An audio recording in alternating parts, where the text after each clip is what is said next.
With The Mandalorian Season 2, Episode 4 or Chapter 12 dropping very shortly on Disney+, we're once again going to make some massive predictions about the future of Din Djarin's journey with the child, and how the other well-known characters like Ahsoka Tano, Katan and Boba Fett will play into the story. So before we get into it, make sure to smash the subscribe button for more awesome Star Wars lore content. Also make sure you have the notification bell on to be notified as soon as I release my Mandalorian Chapter 12 breakdown plus recap video. To begin, we once again got confirmation from Disney and Lucasfilm that the length of Chapter 12 will be 40 minutes just like it was in the last episode. Of course, as usual, I would love for the episode length to be around 1 hour, but after seeing last week's awesome story, I think they're definitely managing to pack a lot of awesome stuff into a slightly smaller time frame. We also know that this episode will be directed by the man who plays Greef Karga in the show, Carl Weathers. For this chapter, we were also given the official episode synopsis by Lucasfilm, which does give us a massive hint to what may be going on, so I'll read that to you now. The synopsis goes,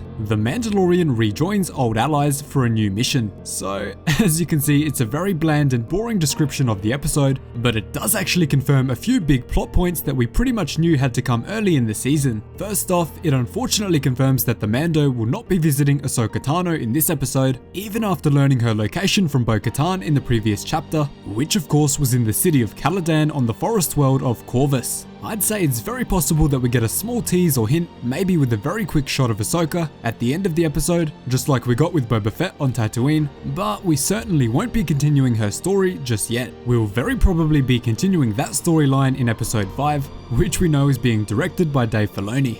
Dave Filoni is of course the primary driving force behind the character of Ahsoka Tano, along with George Lucas, so he will definitely want to be directing the episode that gives his golden character her live-action debut. The other thing that this episode's synopsis does point to is that the whole season will be following a very simple structure of one action-packed blockbuster episode, followed by a less action-packed and more cinematic episode, without too much progression of the story. I don't mind this format too much, but I would of course like to get back to the Boba Fett storyline as soon as possible, as well as seeing what moves Moff Gideon is going to make. Because of the synopsis, we pretty much know that after the Mando zooms away from the water moon of Trask, he will be returning with his crew from the last season with Cara Dune and Greef Karga. On top of this, because the Season 2 trailer only covers the first 4 episodes, from what we can tell so far, and we haven't seen the Mando visit Navarro like he did in the trailer yet, this is where they will probably end up. One of the first images we saw from the Mando's trip to Navarro is him exiting the Razor Crest with the child in hand. This is probably just as he arrives back on Navarro from Trask, meeting up with Cara Dune and Greef Karga for the first time in a long time. Interestingly, you can also see what looks to be a creature frozen in carbonite, which looks like it's about to be taken out of the Razor Crest and delivered to Greef Karga. If this is actually a person frozen in carbonite, then it is almost certainly the same blue Mithril character from the first episode of Season 1. We know this because in one of the shots from the trailer, we see Cara Dune and Greef Karga piloting some sort of vessel with the same blue Mithril sitting in between them. My guess is that they needed some extra manpower taking on Moff Gideon, so they unfroze him and reluctantly allowed him to join the crew. And bonus points if they pull some sort of gag where he is blind for a short period of time after he comes out of the carbonite, as we know how much Jon Favreau and Dave Filoni love their references to the original trilogy, even though Carl Weathers himself is directing the episode. This vessel is probably the transport vehicle that we see in the trailer, racing over the fiery, lava-spocked surface of the planet. This is also the same transport vessel which plunges down from a platform and is quickly chased by a horde of stormtroopers on their swoop bikes. So at this point, the mission is either a success, and the Mando's crew is attempting to escape with the stolen information, or the mission has gone horribly wrong and they are also forced to escape with a big confrontation. After this, we of course saw many shots of Moff Gideon's fleet being completely obliterated, as well as the crew boarding what looks to be one of Gideon's ships. This points to a huge confrontation between Gideon's Imperial Remnant and the Mando's crew going down, as well as a huge fight going on. Because we see Cara Dune, Greef Karga and the Mando on board what is likely one of the Imperial vessels, it's possible that they are trying to gather either intelligence on Moff Gideon, or weapons for themselves, or maybe even attempting to capture the Moff himself. If this is actually the case, we're almost certainly going to see the awesome ancient black blade, the Darksaber, with the actual name of the weapon being spoken for the first time in The Mandalorian by Bo-Katan last episode. That could very easily be some massive foreshadowing for Chapter 13. If Moff Gideon is actually present during the group's raid on his fleet, he will certainly need to defend himself with the Darksaber if things get dire.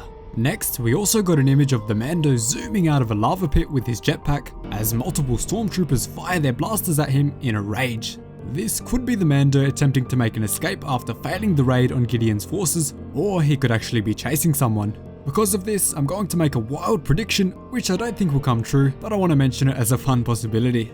We know that Moff Gideon is very interested in Mandalorian culture, and clearly has a fondness for the Mandalorian weapons and artifacts, like the Darksaber. So maybe Moff Gideon acquires his own Mandalorian jetpack somewhere along the line and uses it to save his own life. This would of course deeply anger Din Djarin, as he despises outsiders wearing the armor of his culture. This theory is of course probably not going to happen, but there are major rumors that Moff Gideon himself is actually a Mandalorian and a descendant of Tar Vizsla, the first ever Mandalorian Jedi, and the man who crafted the Darksaber during the time of the Old Republic. So if he is actually a Clan Vizsla Mandalorian, it would make a lot of sense that he believes the Darksaber is his birthright and would even go as far as to obtain his own jetpack. And write in the comments as soon as you see this, the episode number that you think we will see the Darksaber make its first on-screen appearance for the season. I'm going to say either 4 or 6. I don't think they'll pull it out for the Ahsoka episode since the focus will be on her, unless they put Moff Gideon up against Ahsoka in a white blade on black blade fight. Now how cool would that be? Surprisingly, the rumors have said that Ahsoka will be using her blue lightsaber from the Clone Wars, so I'm not sure how they're going to make that work, but we'll just have to wait and see. There are also some rumors that say Sasha Banks' character, the Night Owl Koska Reeves, will be returning for the episode, but I don't really see that happening as we already saw the Mando leave Trusk without her on board, so there's really no way for her to be there, unless she went there separately, and in that case, the rest of the Night Owls from the covert would join her. So I wouldn't count on any of them appearing in the next episode, but they'll certainly make a return later in the season. Also, let me know down below which of the 3 Night Owls was your favourite from the last episode. For me, it of course has to be Bo-Katan at the top for obvious reasons, but let me know what you think down below. Finally, I think that this whole mission will lead us to finding out a whole lot more about what exactly happened during the Great Purge, and everything that Moff Gideon did during his time on Mandalore as part of the Imperial Security Bureau. We already know that he escaped execution for war crimes, even after rumours spread throughout the galaxy that he was killed. Maybe the Mando will discover some records or holo documents on the things that Moff Gideon did on Mandalore, leading him to hold even more anger than he already does at the man. So those are my small little predictions for The Mandalorian Season 2 Episode 4 or Chapter 14, before it releases very shortly on Disney+.